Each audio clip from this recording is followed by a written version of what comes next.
සරණයි පින්වත් ඔබ හැම දෙනාටම. සදහවත්නි අප ධර්මයට ප්‍රියවය යුතුයි. ඒ ධර්මය ඇසුරු කළ යුතුයි. ඇසුරු කරන ඒ උතුම් වූ තථාගත ශ්‍රී සද්ධර්මය ජීවිතයේ අවබෝධය පිණිස හේතු වෙනවා. එහෙමනම් ඒ උතුම් වූ තථාගත ශ්‍රී සද්ධර්මයේ ඇසුර ලබන්නට මේ සසරේ පින් නැතිව ඉපදුණු අපි උතුම් වූ බුදුබණ පදයක් ශ්‍රවණයට පින් සිතින් සූදානම් වන මේ මොහොතේ ඒ උතුම් වූ දේශනාව සිදු කරන්නට මේ පින්වත් පරිශ්‍රයට වැඩම කොට සිටින පූජනීය කෝරළයාගම සරණතිස්ස ස්වාමින් වහන්සේ අපි සාදුනාද පවත්වමින් පිළිගනිමු. සාදු සාදු සාදු. අද මේ දේශනාව සඳහා ස්වකීය දායකත්වයේ ධර්මයෙන් කටයුතු කරන්නේ විශේෂයෙන්ම කුරුවිට සුමංගලා සිල් මාතාව ප්‍රධාන කරගනිමින් බටුගම්පල පදිංචි සම්පත් අබේරත්න මහත්මයා අංජන අබේරත්න මහත්මයා විදේශගතව සිටින එවැගේම රේඛා නදීරා ඇතුළු ඒ ඥාති පින්වත් පිරිස. වැඩම කොට සිටින සිල් මාතාව ඊටාම ගෞරව නමස්කාර පූර්වකව පිළිගන්නවා. එහෙමනම් අපි මෙලෙසින් සදහම් අසන්නට දැන් සූදානම් වන්නේ. නමෝ තස්ස භගවතු අරහතු සබ්බ ධම්මේසු අප්පටිහත ඥානචාරස්ස දස බලධරස්ස චතු වේසාරජ්‍ය විසරදස්ස සබ්බ සත්තුත්තමස්ස ධම්මිස්සරස්ස ධම්ම රාජස්ස ධම්මස්සාමිස්ස තථාගතස්ස සබ්බඤුනෝ සම්මා සම්බුද්දස්ස නමෝ තස්ස භගවතු අරහතු සබ්බ ධම්මේසු අප්පටිහත ඥානචාරස්ස දස බලධරස්ස චතු වේසාරජ්‍ය විසරදස්ස සබ්බ සත්තුත්තමස්ස ධම්මිස්සරස්ස ධම්ම රාජස්ස ධම්මස්සාමිස්ස තථාගතස්ස සබ්බඤුනෝ සම්මා සම්බුද්දස්ස නමෝ තස්ස භගවතු අරහතු සබ්බ ධම්මේසු අප්පටිහත ඥානචාරස්ස දස බලධරස්ස චතු වේසාරජ්‍ය විසරදස්ස සබ්බ සත්තුත්තමස්ස ධම්මිස්සරස්ස ධම්ම රාජස්ස ධම්මස්සාමිස්ස තථාගතස්ස සබ්බඤුනෝ සම්මා සම්බුද්දස්ස.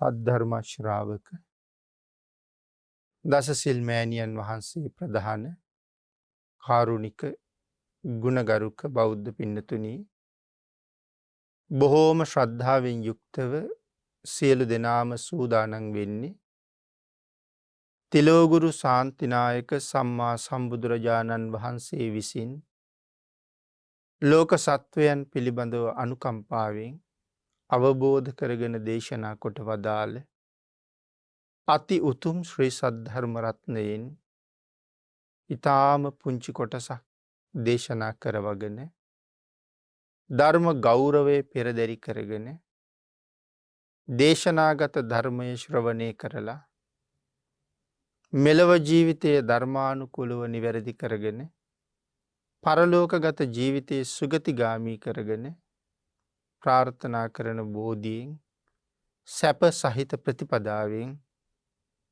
ඊ타ම ඉක්මන් භවයක උතුම් චතුරාර්ය සත්‍ය ධර්මය අවබෝධ කරගෙන සසරින් එතර වීමේ බලාපොරොත්තු ඇතුවයි. පින්නතුනි, අද ධර්ම දේශනාවේ මාතෘකාව හැටියට මම යොදා ගන්න කල්පනා කළේ ධම්මපද පාළියේ සඳහන් වන භාග්‍යතුන් වහන්සේ දේශනා කොට වදාළ උතුම් ගාථා රත්නයක් මාතෘකාව බවට පත් කරගන්න. පුප්පානි හේව පචිනන්තං ව්‍යාසත්ත මනසං නරං අතිත්තං ඒව කාමේසු අත්තකෝ කුරුතේ වසං. අපේ භාග්‍යතුන් වහන්සේ සැවැත් නුවර ජේතවනාරාමේ වැඩ ඉන්න කාලේ මේ ගාථා රත්නය දේශනා කොට වදාළේ භික්ෂූන් වහන්සේලා බුදුරජාණන් වහන්සේගෙන් අහපු ප්‍රශ්නයකටත් පිළිතුරු සපයමි. මේ ගාථා රත්නයේ සරල තේරුම පිළිබඳව අපි ටිකක් කල්පනා කරලා බැලුවොත් පුප්පානි හේව පචිනන්තං ව්‍යාසත්ත මනසං නරං. මහණෙනි, මේ මිනිසුන්ගේ හිත බොහෝම තදින් පංචකාම සම්පත්වල ඇලෙනවා. බොහෝම තදින් ඇලුණු සිත් ඇති පුද්ගලයා සෑහීමක් නොලබාම මරණයට පත්වෙනවා. කාමයන්හි සෑහීමකට ඔහු කවදාවත් පත්වෙන්නේ නැති බව මෙහි සරල තේරුම හැටියට සිහිපත් කරනවා. භාග්‍යවතුන් වහන්සේ මේ ගාථා රත්නයේ දේශනා කළේ සුවිශේෂී කාරණාවක් මුල් කරගෙන. තව්තිසා දිව්‍ය ලෝකේ එක දිව්‍ය පුත්‍රයෙක් ඉන්නවා මාලාභාරී කියලා.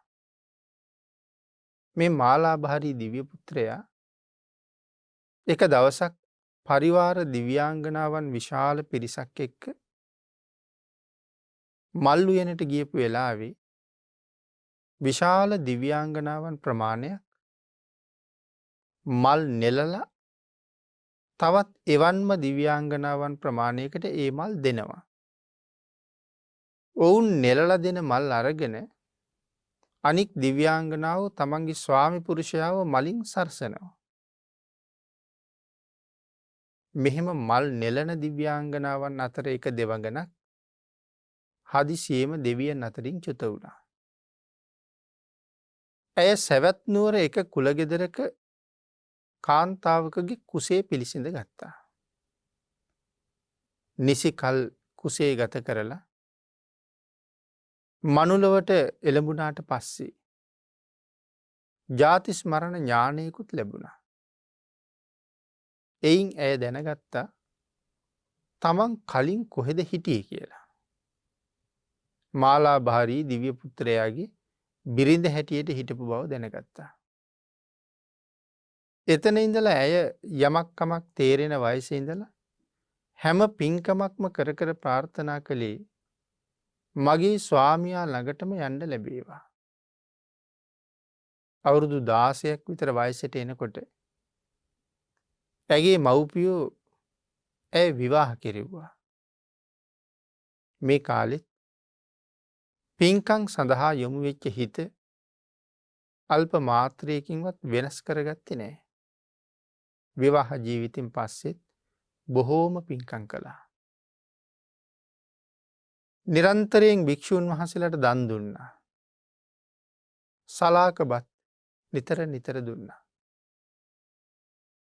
වස් කාලෙට වස් වැසි බත වස් වසලා ඉන්න භික්ෂූන් වහන්සේලාට දම් පූජා කළා. ඒ කාලෙට දානශාලාවල් පිරිසිදු කරලා අසුන් පනවලා පැන් පෙරලා තියලා මේ හැම වතක්ම මේ තරුණ කාන්තාව ඉතාමත්ම උනන්දුවෙන් කරනවා. භික්ෂූන් වහන්සේලටත් දානශාලාවට වැඩියහම හරි පහසුයි. ඒ මනාව අසුන් පනවලා තියෙනවා. සුදුසු පරිදි ඇල්පැන් උණුපැන් සියල්ල සපයලා තියලා තියෙනවා. අසුන් ශාලාව පිරිසිදු කරලා තියෙනවා. දානි සකස් කරලා තියෙන භාජන ඒ හැම එකක්ම මනා පිළිවෙලට තියලා තියෙනවා. දැන් බෙදා ගැනීමේ කටයුත්තත් හරිම පහසුයි. ඉතින් ඒ නිසා සංඝයාගෙත් මේ තරුණිය පිළිබඳව විශේෂ කරුණාවක් තිබුණා. දම්පැන් අරගෙන ආපු බොහෝ අය තමන් අරගෙන ආපු දාන වස්තු ඇයටම දුන්න දුයි මේ ටිකත් මනාව සකසලා පූජා කරන්න කියලා. ඒ හැමදාම පින්කම් කරලා ඉවර වෙලා ඇය සංඝයාට ඇහෙන්නම ප්‍රාර්ථනා කරනවා මම මේ කරගත්ත හැම පිනක්ම මගේ ස්වාමියා ළඟ ඉපදීම සඳහාම හේතු වේවා කියලා. හැමදාම කරන මේ ප්‍රාර්ථනාව නිසා ඇයට නමක් ලැබුණ පති පූජිකා කියලා. තමන්ගේ ස්වාමියා පුදන්නේ කියන අර්ථයක් තියෙන නමක් ලැබුණා. මේ කාලේ ඇයට දරුවෙක් පිළිසඳ ගත්තා. ඒ දරුවා බිහි වෙලා නැගිටලා ඇවිදින කාලෙ වෙනකොට තවත් දරු ගැබක් පිළිසඳ ගත්තා. ඒ දරුවත් නැගිටලා ඇවිදින කාලෙ වෙනකොට තවත් දරු ගැබක් පිළිසඳ ගත්තා. මේ විදිහට ඇය දරු 4 දෙනෙකුගේ අම්ම කෙනෙක් වුණා. එක දවසක් දානශාලාවේ වත් පිළිවෙත් කරලා සංඝයාට දන් දීලා හවස බණ අහලා ඒ රාත්‍රී අසනීප වුණා. ඒ අසනීප තත්වය උත්සන්න වෙලා එදා රාත්‍රියේම ඇය මරණයටපත් වුණා. මරණයටපත් වෙලා තමන් ප්‍රාර්ථනා කරපු විදිහට මාලාබාරී දිව්‍ය පුත්‍රයා ළඟම නින්දෙන් ඇහැරුණා වාගේ ආයෙත් ඉපදුණා. භික්ෂූන් වහන්සේලා පහුවදා දානශාලාවට වඩිනකොට දානශාලාවේ එදා තිබිච්ච පිළිවෙල මොකවත් නැහැ.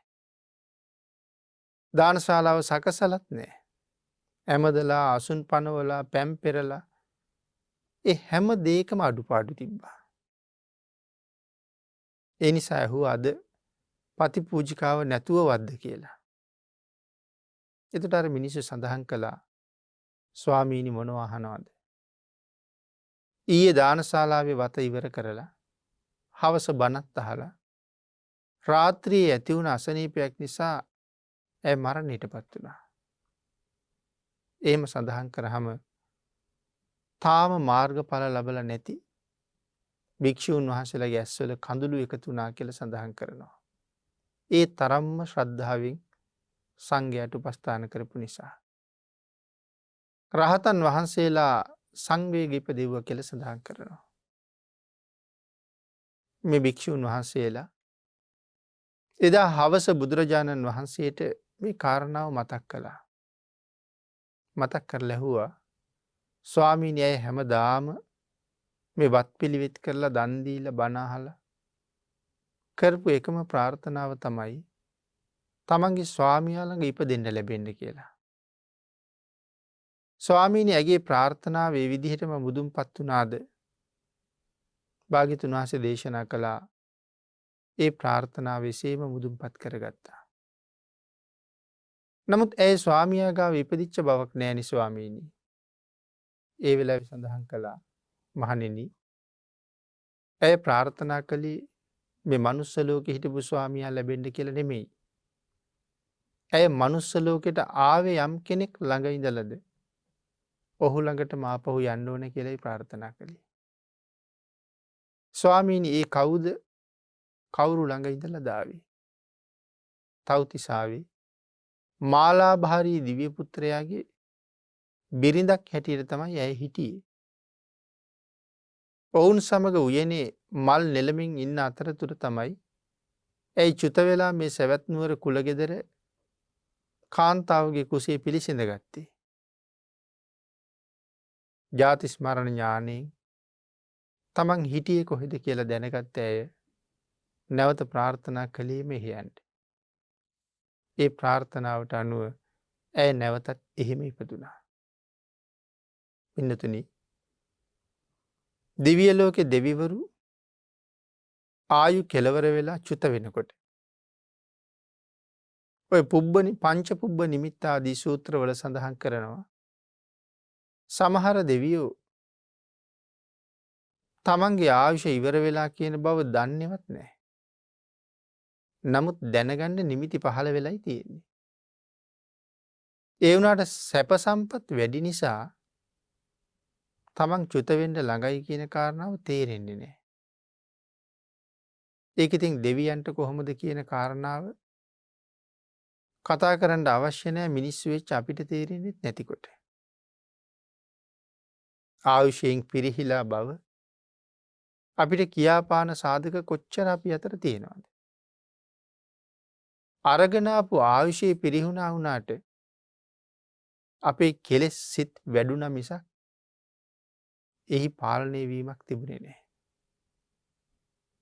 එහෙනම් ඒ වගේ නම් අපිට දෙවියන්ට කොහොම සැප සම්පත් වෙන්නතුනි? මෙච්චරක් කියලා සීමාවක් සඳහන් කරන්න බෑ. මනුස්ස ලෝකයේ උතුම්ම සැපය භුක්ති විඳින කෙනෙක් තමයි සක්විති රජුරෝ කියන්නේ. සඳහන් කරනවා සක්විති රජුරුවන්ගේ සැපය උපමා කරන්න හිමාල පර්වතයත් එක්ක. භාග්‍යතුන් වහන්සේ කුඩා ගල් කැටයක් අරගෙන භික්ෂූන් වහන්සේලාට පෙන්නලා සඳහන් කරනවා මහණෙනි සක්විති සැපය මේ කුඩා ගල් කැටේ වගේ. දෙව්ලොව දෙව් සැපය අර හිමාල පර්වතය වගේ කියලා. එතකොට එහෙමනම් ඒ තරම් සැපයක් තියෙනකොට තමන්ට චුත වෙන්න නිමිති පහළ වෙලා කියලා හරියටම සිහියෙන් හිටියේ නැත්තම් තේරෙන්නේ නැහැ. ඒ නිසා චුත වෙනකම්ම දන්නේ නැහැ. සමහර අය නම් චුත වෙලා නිරේටම යනවා. සමහර අය මනුස්ස ලෝකයේ ආපහු උපදිනවා. දෙවියන්ට චුත වීමේ නිමිති පහළ වුණාම සමහර දෙවියෝ නම් හරීම සතුටුයි. ඒ කියන්නේ මරණයටපත් වෙන නිසා සතුටුද? මරණයටපත් වෙන නිසා නෙමෙයි මේ සතුට. මැරුණට පස්සේ ඊට වඩා හොඳ තැනක උපදින බව දන්නවා. ඇයි දෙවියෙක් හැටියට කරගත්ත කුසල් ගොඩක් තියෙනවා. දෙව්ලොවට යන්න මනුලොවදි කරගත්ත මහා පින්කම් වලින් බොහොම ටිකයි ඒ දිව්‍යමය ජීවිතයේදී වියදම් වෙලා තියෙන්නේ. තව හුඟක් පින් තියෙනවා. ඒ නිසා දෙවියෙක් හැටියට කරගත්ත කුසලයයි මනුලව කරගෙන ඉතුරු වුණ කුසලයයි දෙකම එකතු වෙලා මීට වඩා උසස් දිව්‍ය තලයක උප්පදවන්න පුළුවන්කම තියෙනවා. ඒ නිසා බොහෝම සතුටින් තමයි ඉන්නේ චුත වීමේ නිමිති පහළ වුණා. පින්නතුනි මනුස්ස ලෝකේ ජීවත් වෙන අපි මේ ලෝකේ කරගත යුතු අර්ථය හරියටම සම්පූර්ණ කරගත්තොත් අපි මෙහාට ආවේ මොකටද? අපි විසින් කළ යුත්තේ මොකද්ද? මොකද දැන් අපි සඳහන් කළානේ සමහර දෙවියෝ චුත වෙන්න ලෑස්ති වෙනකොට අඬනවා. සමහර අය සතුටු වෙනවා. සමහර අය චුත වෙන බව දන්නේම නැතුව චුත වෙලා යනවා. ඔකේ මැද්දේ ඉන්න පිරිස තමයි අඬන්නේ.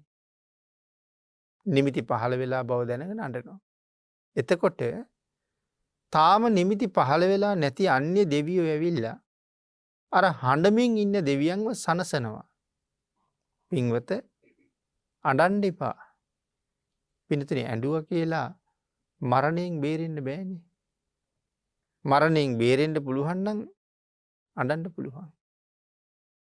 ඇඬුවාම බේරෙනවා නම් ඉතින් අඬන්න තිබ්බා. නමුත් ඇඬුවා කියලා මරණයෙන් බේරෙන්න විදිහක් නැහැනේ. ඒ නිසා සඳහන් කරනවා පින්වත අඬන්න එපා. ඔබ මෙහෙන් චුත වෙලා සුගතියට යන්න. ඒ සුගතියට යන්න කියලා කියන්නේ මනුස්ස ලෝකෙට යන්න කියලා. දෙවියෝ සුගතියට එනවා කියලා මෙහෙ එනවා. මනුස්ස ලෝකෙට යන්න. ඒ මනුස්ස ලෝකේ හොයාගන්න තියෙන හොඳම දේ හොයන්න කියලා කියන්නේ. වටිනාම දේ හොයාගන්න කියලා. ඒ තමයි එහෙම් මෙහෙන් කලවම් වෙච්ච නැති භාග්‍යතුන් වහන්සේගේ ශ්‍රී මුඛයෙන්ම දේශනා කළ පිරිසිදු නිර්මල ධර්ම රත්නය හොයාගන්න කියලා කියනවා. ඊළඟට සඳහන් කරනවා ඒ තුල මනාව පිහිටන්න. ඒ ධර්මය හොයාගෙන ධර්මයෙන් යමක්ද භාග්‍යතුන් වහන්සේ දේශනා කළේ ඒ විදිහට ජීවිතය හදාගන්න. ශ්‍රද්ධාව ඇති කරගන්න. එහෙම කටයුතු කරලා ආයෙත් අපි ගාවටම එන්න කියලා කියන්නේ. එතකොට මෙහෙට දෙවියෝ සුගතියට එනවා කියලා එනවා. භාග්‍යතුන් වහන්සේගේ ධර්මයම හොයාගෙන බණ අහනවා. ශ්‍රද්ධාව ඇති කරගන්නවා. පින්කම් කරගෙන ආපහු දෙවියන් අතරටම යනවා. එතකොට පින්නතුනි අපිත් එහෙම ආපු අය අපි අතර කොච්චර ඇද්ද? එතකොට අපි ආවේ මොකටද කියන කාරණාව මං මුලින් සඳහන් කළේ ඒකයි. නිර්මල ධර්ම පර්යාප්තියට අනුව ජීවිතය ගොඩ නගලා බොහෝ කුසල් දහම් රැස් කරගෙන සිල් ගුණ ආරක්ෂා කරලා නැවත ආපු තැන් වලට යන්න තමයි අපි ඇවිල්ලා තියෙන්නේ. ඒක තමයි අපේ කාර්යය. නමුත් ඒ කාර්යයේ යෙදෙන අය කොච්චරනම් අඩුද? සමාජයේ දිහා බලහම සුගතියට යන්න වැඩ කරනවට වඩා දුගතිගාමී වෙන්න උත්සාහ කරන අය තමයි අපි දකින්නේ.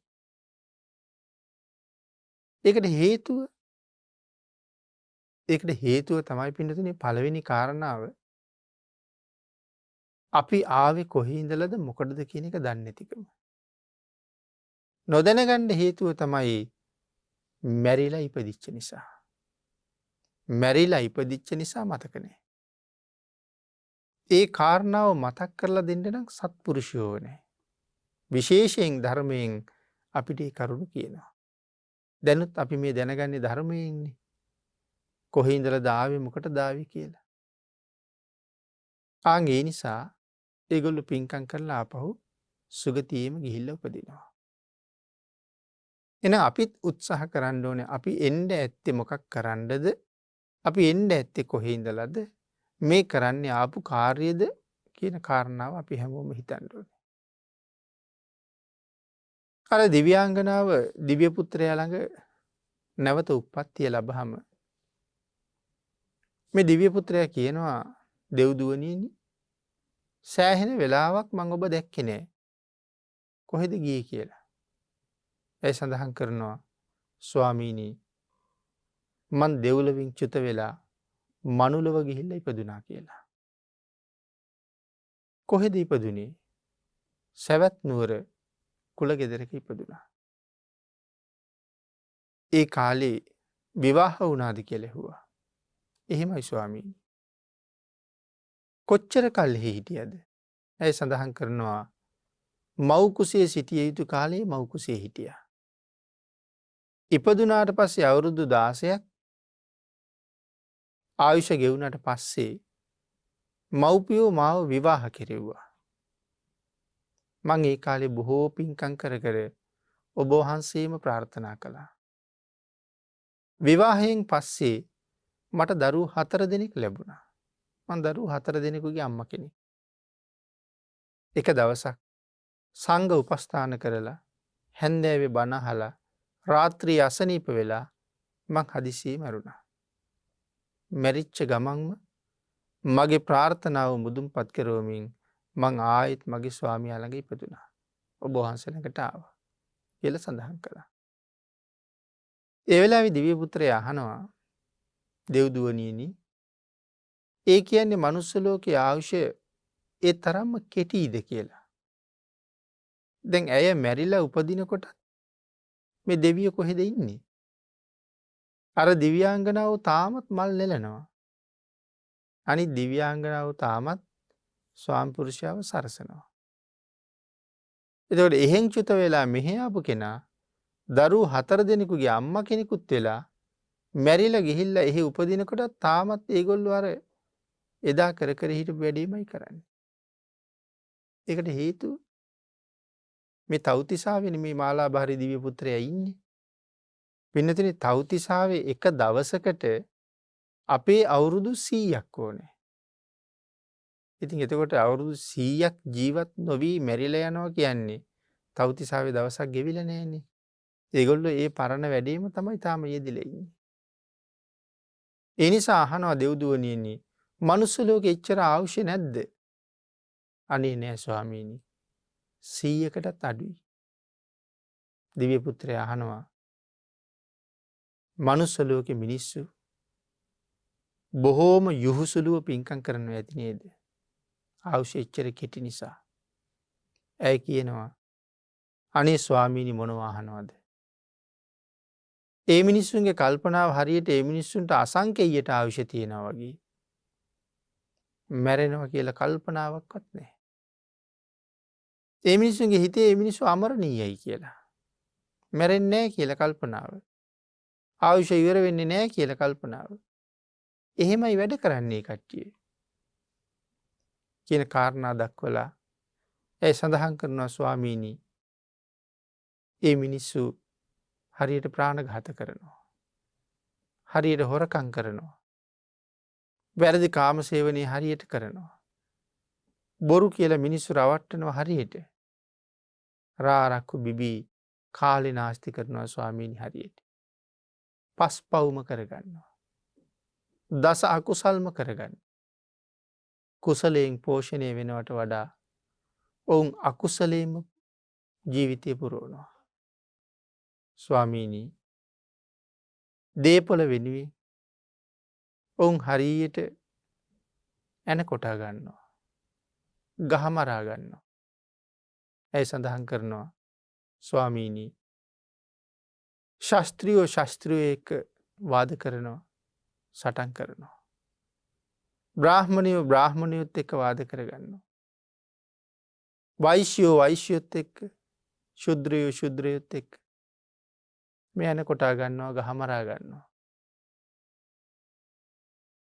රජවරු රජවරුත් එක්කද සිටුවරු සිටුවරු එක්කද මැති ඇමතිවරුද මේ වාද කරගන්නවා ගහමරා ගන්නවා. ස්වාමීනී අම්මා පුතත් එක්ක රණ්ඩු වෙනවා. පුතා අම්මත් එක්ක රණ්ඩු වෙනවා. තාත්තා පුතා දුව එක්ක රණ්ඩු කරනවා. දරුවෝ තාත්තත් එක්ක රණ්ඩු කරනවා. ඉඩකඩම් වලට වතු පිටිවලට වෙනත් දේපොළවලට සල්ලි මිල මුදල් වලට අයියයි නංගී ජීවිත කාලේ බොහෝ කාලයක් අමනාපින්ම ගෙවනවා. සහෝදරයෝ සහෝදරයෝ අමනාපයි. සහෝදරයෝ සහෝදරියෝ අමනාපයි. මේ හැම කෙනෙක්ම ඇයි මේ කලකෝලහල කරගන්නේ? ඇයි මේ වාද විවාද කරන්නේ? ඇයි මේ ඇන කොටා ගන්නේ? පංචකාම සම්පත්තින්දා. මනුස්ස ලෝකේ ඒ මිනිස්සු මේ විදිහට ඥාතිකං සහෝදරකං මව්පියකං මේ හැම එකක්ම අත්හැරලා මේ පංචකාමයේ වෙනුවෙන් නිරන්තරයෙන් කටයුතු කරනවා. මේ ගාථාරත්නයේත් සඳහන් කළා පින්නතුනි පුප්පානි හේව පචිනන්තං මල් කඩා රැස් කරන්නෙකු යම්සේ කටයුතු කරනවාද. මෙතන මල් කඩා රැස් කරන්නෙකු කියලා කියන්නේ මල් කඩලා මාල හදලා වෙළඳ පොළට අරන් ගිහිල්ලා මල් මාල විකුණන කෙනෙක්. ඔහුට මල් ගොඩාක් තිබුණොත් ලස්සන මල් මාල හදන්න පුළුවන්. නමුත් ඔහුට මල් ටිකක් තිබුණොත් හොඳ මල් මාලයක් නිර්මාණය කරන්න අපහසුයි. නමුත් සැලසුම් සහගත පුද්ගලයෝ ඉන්නවා. හොඳ බුද්ධියක් තියෙනවා. මේ මල්වත්තට ගියාම අතරමං වෙනවා. ඒ කියන්නේ මල්වත්තේ ඇවිදින්න හොයාගන්න බැරුව අතරමං වෙනව නෙමෙයි. හැම ගහකම මුල ඉඳලා අගටම මල් පිපිලා. එක මල් ගහක් ළඟ ඉඳලා අනික් ගස් දිහා බලනකොට මේ මල් ගහට වඩා අනික් ගස් වල මල් ලස්සනයි. ඒ ගහ ගාවට ගිහිල්ලා තව ගහක් දිහා බලහම ඒක ඊට වඩා ලස්සනයි. ඉතින් එතකොට කෝකෙන් මල් කඩන්නද කියලා හිතා ගන්න බැරුව යනවා. ඒකයි මේ අතරමං වෙනවා කියලා කිව්වේ. ඒක මනුස්ස ලෝකේ අපි කාටත් වෙන වැඩ. අපි ඇඳුම් තෝරගන්න ගියහම ගොඩාක් ඇඳුම් තියෙන තැනකට ගියහම මොන ඇඳුම ගන්නද කියලා හිතා ගන්න බැරුව යනවා. ඉතින් අර මාලිගාවල් වාගේ ඇඳුම් තියෙන තැන් ඇතුළට ගිහිල්ලා මේ ඇඳුම් තෝරලා අන්තිමට එළියට එනකොට අපිටම පුදුම හිතෙනවා මම කීයටද ඇතුල් වුණේ දැන් කීයද වෙලාව කියලා. මගේ කාලේ ගෙවිලා ගියා මමවත් දන්නේ. නමුත් සමහර ලාවට ගත්ත ඇඳුමකුත් නැහැ. මොනවා හරි අරගෙන ගෙදර ගිහිල්ලා බලහම ඒකේ සෑහීමකුත් නැහැ. ඊට පස්සේ හිතෙනවා අර කලින් ගත්ත එක ගත්තනම් ඊට වඩා හොඳයි වගේ කියලා. ඒ නිසා ආයෙ මාරු කරන්නත් එනවා. බිලකුත් ඉල්ලගෙන යනවා හොඳ නැති වුණොත් අය ගේන්නම් කියලා. මේ පැය ගාණක් නාස්ති කරලා. එතකොට අපිත් එතන අතරමං වෙලා. ඒ වාගේ තමයි අර මල්වත්තෙත් අතරමං වෙලා. එතකොට සැලසුම් සහිත කෙනා කලින් තීරණය කරනවා මොන වගේ මල්ද නෙලන්නේ මොන ජාතියේ මල්ද නෙලන්නේ මොන වාගේ මාළද හදන්නේ. එනිසා ඔහු සැලැස්මක් හදනවා. ඊයේ රතු පාට මල් කැඩුවා. පෙරේදා නිල් පාට මල් කැඩුවා. පළමුදා සුදු පාට මල් කැඩුවා. එක්ක හෙට කලවමීම මල් නෙලනවා. එහෙම නැත්නම් කහ පාට මල් විතරක් නෙලනවා. එහෙම සැලැස්මක් තියෙන කෙනාට අනික් ගස් දිහා බල බල ලත වෙන්න උවමනා නැහැ. කහ පාට මල් තියෙන ගස් ගාවට විතරක් ඔහු යනවා. ඒ මල් ටික විතරක් නෙලාගෙන ඇවිල්ලා ඉක්මනට මාල හදලා වෙළඳ පොළට ගෙනහිල්ලා විකුණලා හොඳ ආදායමක් ගන්නවා. නමුත් අර මල් ගස් ගානේ ඇවිදපු කෙනා දන්නේම නැතුව දවල් වෙලා කඳුළු පිරුණු මුහුණෙන් ආපහු එනවා ගෙදර. ඒ අතරමං වෙච්ච නිසා. පින්නතුනි මෙතන මේ උපමාවක් එහෙම පෙන්නවා. ඊළඟට ආයෙ පැහැදිලි කරනවා. ඒ කතා කරන මල්වත්ත තමයි ඔබත් මමත් ජීවත් වෙන මේ ලෝකේ. අපිට මල් නෙලන්න තියෙන ගස් ටික තමයි මේ පංචකාම සම්පත්. මල් කරුව තමයි මේ ඉපදිලා ඉන්න මිනිස්සු. ආන්ගේ මිනිස්සු ඇහැ පිනවන දේවල් දැක්කහම ඒ ඔස්සේම යනවා. කන පිනවන දේවල්, දිව පිනවන දේවල්, නාසය පිනවන, කය පිනවන මේ දේවල්. පින්නතුනි අපේ ජීවිතේ රස්තියාදු වෙලා තියෙන්නේ මේ කාරණා පහ ළඟ නෙමෙයිද කියලා හිතලා බලන්න. මේ පංච ඉන්ද්‍රියන් පිනවන්න තමයි මුළු ජීවිත කාලෙම ගත වෙලා තියෙන්නේ. එතන සැපක් තියනවද කියලා හිතලා බැලුවොත් ඒ තුල කිසිම සැපයක් නැහැ පින්නතුනි. නැත්තෙම නැහැ. සැපයක් නැත්තම් අපි ඒවට යන්නේ නැහනේ. ඒ වගේ තියෙනවා ස්වල්ප වූ සැපයක්. නමුත් මද වූ සැපයක් තියෙනවා. දීර්ඝ වූ දුකක් තියෙනවා. ස්වල්ප ආස්වාදයක් දීර්ඝ දුකක් තියෙනවා. එනම් මේ පංචකාම සම්පත් භාග්‍යතුන් වහන්සේ දේශනා කළා මන අවබෝධයෙන්ම කටයුතු කරන්න ඕනේ. එහෙම නැත්නම් අපට හරියට අකුසල් රැස් කරවනවා. අපේ ජීවිතේ හරියට රස්තියාදු කරවනවා. මැරෙනකම් අපිට ඒක තේරෙන්නේ නැහැ. අපි මුලින් සඳහන් කළා මරණේ නිමිති මිනිස්සුන්ටත් පහළ වෙලයි තියෙන්නේ. ඒ වුණාට මං නිමිති පහළ වුණ කෙනෙක් බව නොදැනෙන්නේ මේ පංචකාමයේ තුල අන්ධ වෙච්ච නිසා. වත්කම් සහ කෙලෙස්කම්.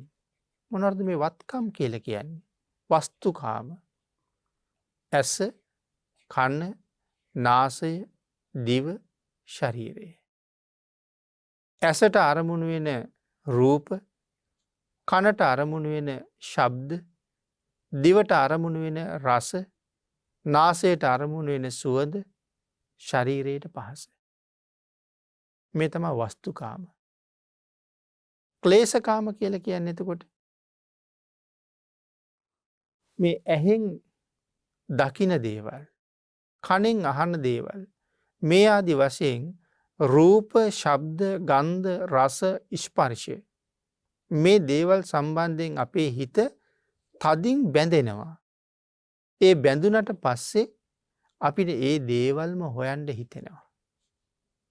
ඒක තමයි ක්ලේශකාම කියලා කිව්වේ.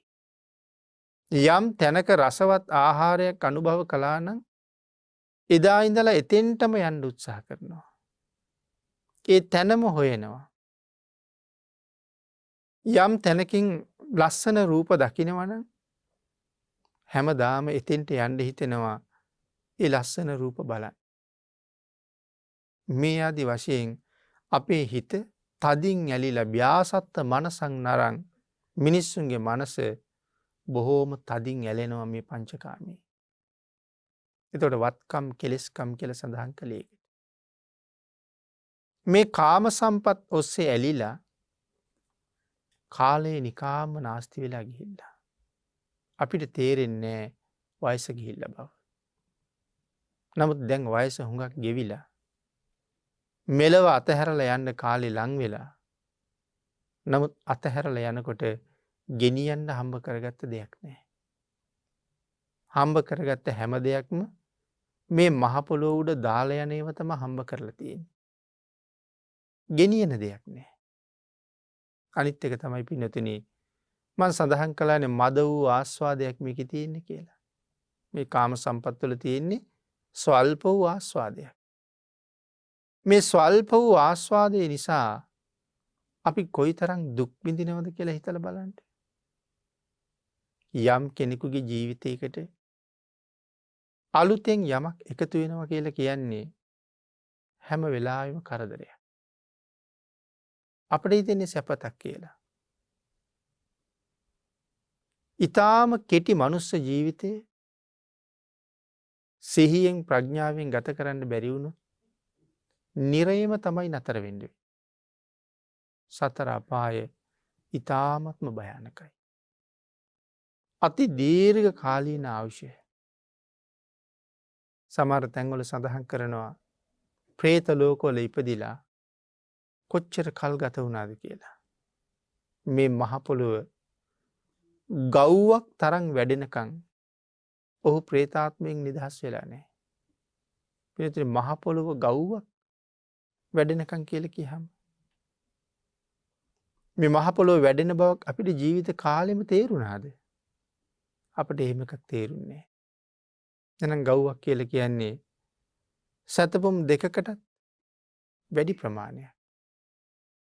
ඉතින් ඒතකොට මහ පොළොව සතපොම් දෙකකටත් වැඩි ප්‍රමාණයක් උඩට වැඩෙනකන් പ്രേත ලෝකෙක හිටියා කියහම අවුරුදු කෝටි කීයක් ඉන්නේ නැද්ද?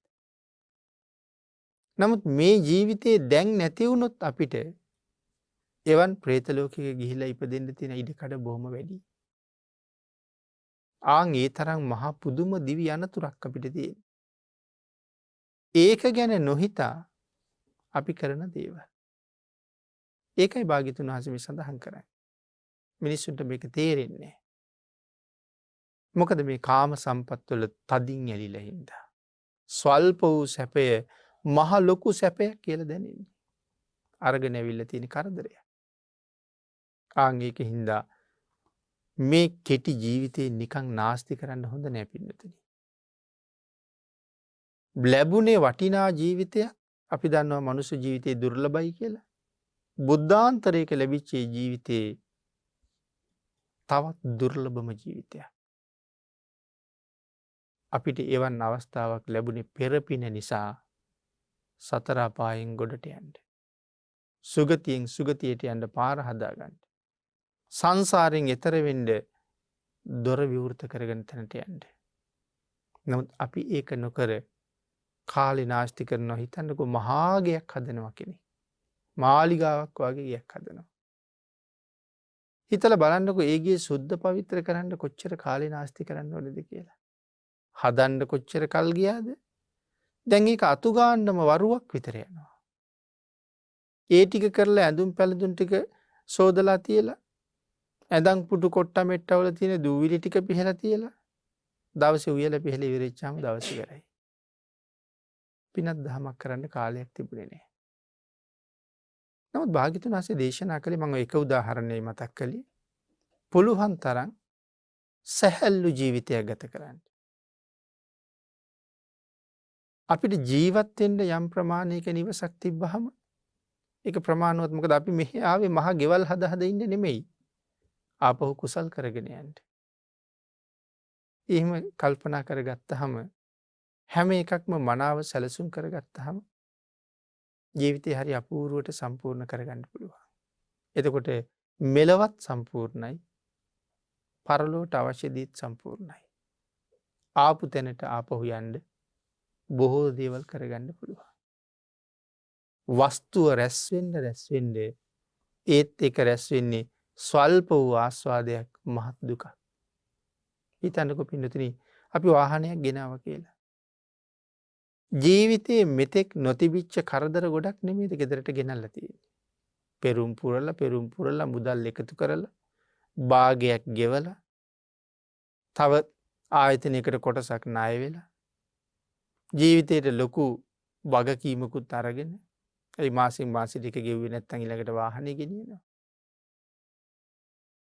එතකොට ගෙනත් තියෙන කරදර ගොඩ දැන් ඒක දාන්න ගයක් වෙනම හදන්න ඕනේ. වෙනදා රෑට බල්ලෙක් බිරුව අපි හරි නිදහසේ නිදාගත්තා. දැන් එහෙම බෑ දැන් එළියට එන්න ඕනේ.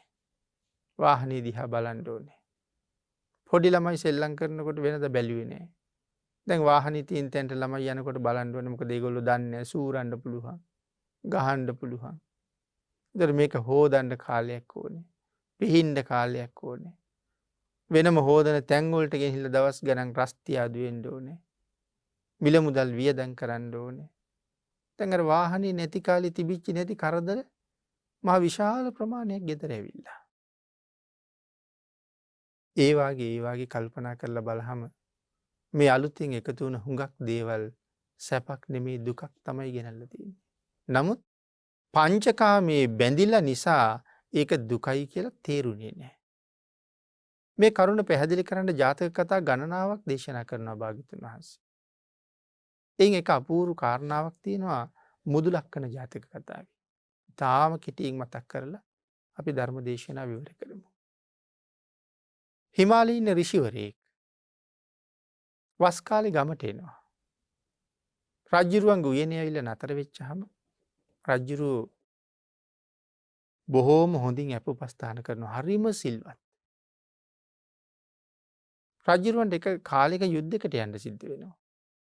තමන්ගේ දේවියට කතා කරලා කියනවා තාපසතුමාගේ අපෝපස්ථාන ටික ඔබේ අතින්ම කරන්න ඕනේ කියලා.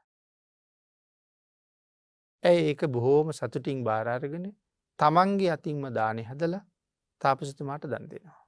දැසිදස්සු හදන ආහාර දෙන්නේ නැහැ. එක දවසක් ඇය දානේ හදලා නාගෙන සර්වාභරණයෙන් සැරසිලා මාලිගාවේ තාපසතුමා බලාපොරොත්තු වෙමින් යහනක සැතපීලා හිටියා. ආවොහම දානේ පිළිගන්න. මාලිගාවේ ඉදිරිපස දොරගලුව අහලා තිබුණ නිසා තාපසතුමත් අහසින්ම ආවේ ඇරලා තිබුණ ජනෙල් කවුළුව ළඟට. ඉතින් තාපසතුමාගේ රළු සිවුර හුළඟට යන සද්දය ඇහිලා ඒ හදිසියෙම නැගිට්ටා. නගින්නකොට තාපසතුමා කවුළුව ළඟට වෙල්ලා. හදිසියෙම නැගිටිනකොට ඇඳගෙන ඉඳපු ඇඳුම් ටික ගැලවිලා වැටුණා. දුහුල් ඇඳුමක් ඇඳගෙන හිටියේ. ස්ත්‍රී ශරීර ලක්ෂණ දැක්කා. රාගසිතක් ඉපදුනා. දේවිය ඉදිරියෙන් දොර කවුළු විවෘත කළා. දානෙත් පිළිගැන්නුවා. දානෙ ටික අරගෙන ගිහිල්ලා තමන්ගේ කුටියේ තිබ්බා. වැළඳුවේ නෑ. එහෙම්මම යහනට නැගලා ඉඳගත්තා. දැන් අර දැකපු ස්ත්‍රී ලක්ෂණත් එක්ක දැන් රාගසිත හිත සම්පූර්ණ ආක්‍රමණය කරලා. රජ්ජුරුවත් යුද්ධය ඉවර කරලා ආවා. දේවියගෙන් ඇහුවා දන් දුන්නද? ස්වාමීනි දැන් දින ගණනක් වැඩියේ නෑ. එහෙනම් ගිහින් බලලා එන්නම් කියහම ආරාමයේ අතුගාලවත් නෑ. හොඳටම වැහැරිලා ගිහිල්ලා. ඒ දවස් ගානකින් වළඳලා නෑ. ස්වාමීනි අසනීපද? සඳහන් කළ අසනීපයක් තියෙනවා. මොකද්ද? ඔබේ බිසව නිසා තමයි අසනීපේ හැදුනේ. එහෙනම් මම මොකද්ද කරන්න ඕනේ? මට ඇය ඕනේ කියලා සඳහන් කළා. රජුරු කිව්වා ඕක එච්චර දෙයක්ද? ඔච්චර කල්පනා කරන්න දෙයක් තියනවද ඕක ගැන? කියලා තාපසතුමත් එක්ක කරගෙන ගිහිල්ලා දේවිය සර්වාභරණයෙන් සරසලා අලුත් ඇඳුම් අඳවලා තාපසතුමාට පාවා දුන්නා. දේවියට සඳහන් කළා ඔබේ ආනුභාවයෙන් මේ තාපසතුමාගේ සීලයේ කොහොම හරි රකින්න ඕනේ. ඒ වෙනුවෙන් ඔබ කටයුතු කරන්න කියලා කිව්වා. හා හොඳයි. දැන් ඇය තාපසතුමත් එක්ක යනවා. සෑහෙන දුර ගිහිල්ලා කියනවා ස්වාමීන් දැන් අපිට ඉන්න ගෙයක් නැහනේ. දැන් මෙච්චර කල් තාපසතුමාට ගෙවල් හදන්න ප්‍රශ්නයක් තිබුණේ නැහැ. ගිහින් රජුරවන්ට කියලා ගෙයක් ඉල්ල ගන්න කිව්වා. ආයෙ ආවා. රජුරවන්ට ගියහම සාමාන්‍ය මිනිස්සු පාවිච්චි කරන වැසිකිළියක් වගේ චූටි ගෙයක් දුන්නා. ගිහිල්ලා බලහම මේක හරිය අපිරිසිදුයි. දේවිය කියනවා මට නම් ඔකට එන්න බෑ. දැන් මේක අතු ගහන්න ඕනේ. හොදන්න ඕනේ. රජුරවන්ගෙන් උපකරණ ඉල්ලගෙන එන්න. ඒ ටිකත් අරගෙන ආවා. අරගෙන ඇවිල්ලා ඒ ටිකත් දීලා ආයෙ ගියහම කියනවා ස්වාමීනි මට යහනක් ඕනේ. ආයෙ ගියා ඇඳක් ගේන්න. මට නාන්න වතුර ගේන්න ඕනේ. ආයෙ ගියා වතුර ගේන්න. මේ ආදී දැන් තාපසතුමාට කරදර ගොඩයි. මේ ඔක්කොම කරනවා කරදරයක් කියලා හිතන්නේ නැහැ. මොකද කාමයෙන් අන්ධ වෙලා ඉන්නේ. අන්තිමට දෙන්න ඒක යහනට ගොඩ වුණා නිදාගන්න. ආන් ඒ වෙලාවේ දේවිය අර දිග රැවුලෙන් අල්ලලා රැවුල කපලා නැහැ නේ තාපසවරයා. ඔබ කවුද කියලා දන්නවද කියලා ඇහුවා. කියලා අහලා ඇදලා බිම දැම්මා. එවලේ තමයි මතක් වුණේ මම සසරින් එතර වෙන්න බවුන් වඩන තවුසෙක් කියලා. ඒ වෙලාවෙම නැගිටලා දේවියත් එක්ක රජුරු ගාවට ගිහිලා මහරජ ඔබේ දේවිය ඔබම තියාගන්න. නැවත වතාවක් නැති වුණ ධ්‍යානෙ දියුණු කරලා හිමාලයට වැඩලා මරණින් පස්සේ බඹලොව ඉපදුනා. නොතිබ්බ කරදර කොච්චර මේ ආසාව නිසා එකතු වුණාද? ආන් ඒ නිසා පංචකාමයේ සෑහීමකට පත් වෙන්නේ නැහැ කවදාවත්. සඳහන් කළා ආන් ඒ නිසා මේ කාම සම්පත් වලට වසඟ වුණොත් ඔහු සතර අපාය උරුම කරගන්න කෙනෙක් වෙනවා. කරදර ගොඩක උරුමකාරයෙක් වෙනවා. ඒ නිසා සැහැල්ලු ජීවිතයකින් කුසල් දහම් රැස් කරගෙන ජීවිතේ පෝෂණය කරලා සසරින් එතර යන්න මේ මනුස්ස ජීවිතේ හැම කෙනෙකුටම බොහොම වටිනවා පිළිතුරේ. ඒක තේරුම් අරගත්ත ඥානවන්තයෙක් විතරයි තමන්ගේ ජීවිතයට හොඳ සාධාරණයක් කරගන්නේ. ඒ සඳහා අපි උත්සාහ කරමු කියන කාරණාව සිහිපත් කරමින් අද මේ උතුම් ධර්ම කාරණාව ඔබට දේශනා කරවන්න ධර්ම දේශනාවේ දායකත්වය දරනවා බටුගම්පල පදිංචි සම්පත් අබේරත්න අංජන අබේරත්න විදේශගත වී සිටින රේකා නදීරා ඇතුළු ඥාති පිරිස විසින්. උතුම් අරමුණු කීපයක් සඳහන් කරනවා. සුමනා ගුණතිලක හා ආර්යපාල අබේරත්න මෑණියන් සහ පියාණන් පීඩි ලුවිස් සිඤ්ඤෝ හා ගෝවින්නගේ පොඩිහාමි අත්තා සහ ආච්චි අම්මා දයා සොමිලතා ගුණතිලක හා හරිශ්චන්ද්‍ර අබේරත්න යන ඥාතීන්ටත් ඉන්දික උදය කුමාර හා එච්.කේ. ඥානවතී ස්වාමියා නැන්දනිය ඉන්දික උදය කුමාර මහත්මයා හා එච්.කේ. ඥානවතී නැන්දනියටත් සහභාගී වන පින්නතුන්ගේ නමින් මියගිය සියලුම ඥාති හිත මිත්‍රාදීන්ටත් මේ රැස් කරගත් උතුම් පුණ්‍ය ධර්මයන් අනුමෝදන් වේවා. සහභාගී වන කුරුවිට සුමංගල අසිල් මාතාවට නිදුක් නිරෝගී භාවයේ දීර්ඝායුෂ ප්‍රාර්ථනා කිරීමත් ඥානා අබේරත්න නැන්දාට හා සරත් බොතේජු මාමාට වයි ජෝතිරත්න බාප්පාට අංජන අබේරත්න මහත්මාට සහභාගී වෙන සියලු දෙනාටම රත්නත්‍රී ආශිර්වාදය ලැබේවා. සහභාගී වන සියලු දෙනා ඇතුළු බණ අහන ලක්වැසි ලෝවැසි සියලු දෙනාටම නිදුක් නිරෝගී භාවයේ කල්යාණ මිත්‍ර සම්පත්තිය නිවන් මගට උපකාරක ශක්තිය ලැබීමට ශ්‍රද්ධාව වීරිය සතිය සමාධිය ප්‍රඥාව වැඩීමට මේ උතුම් ධර්ම දානය උපකාරයක් වේවා කියලා ප්‍රාර්ථනා කරනවා. සම්පත් අබේරත්න මහත්මයා ඇතුළු පිරිස පින් අනුමෝදන් කළ සියලු දෙනාටම පින් අනුමෝදන් වේවා. ආශිර්වාද කළ සියලු දෙනාටම රත්නත්‍රයේ ආශිර්වාදයෙන් නිදුක් නිරෝගී භාවයේ චිරජීවනයේ උදා වේවා. ඊ타ම ඉක්මන් භවයක ඊ타මත්ම කෙටි කාලයකින් සැප සහිත ප්‍රතිපදාවකින් අමා මහ නිවනින් සැනසෙන්න ලැබේවා කියලා ප්‍රාර්ථනා කරමු. ආකාසට්ඨා ච බුම්මට්ඨා දේවා නාග මහිද්దికා පුඤ්ඤන්තං අනුමෝදිත්වා චිරං රක්칸තු ලෝක සාසනං දේවෝ වස්සතු කාලේන සස්්‍ය සම්පත්ති හේතුච පීතෝ භවතු ලෝකෝ ච රාජා භවතු ධම්මිකෝ